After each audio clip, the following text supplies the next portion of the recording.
Saksakalyan gunarnavasya Vande Guru Sri Charanarabindam.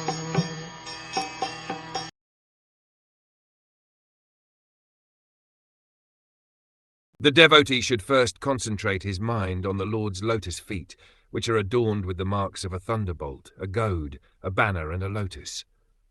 The splendor of their beautiful ruby nails resembles the orbit of the moon and dispels the thick gloom of one's heart.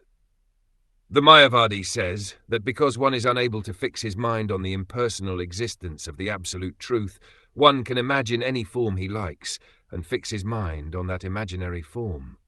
But such a process is not recommended here. Imagination is always imagination and results only in further imagination. A concrete description of the eternal form of the Lord is given here. The Lord's soul is depicted with distinctive lines resembling a thunderbolt, a flag, a lotus flower, and a goad.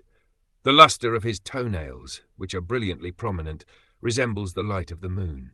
If a yogi looks upon the marks of the Lord's soul and on the blazing brilliance of his nails, then he can be freed from the darkness of ignorance in material existence. This liberation is not achieved by mental speculation, but by seeing the light emanating from the lustrous toenails of the Lord.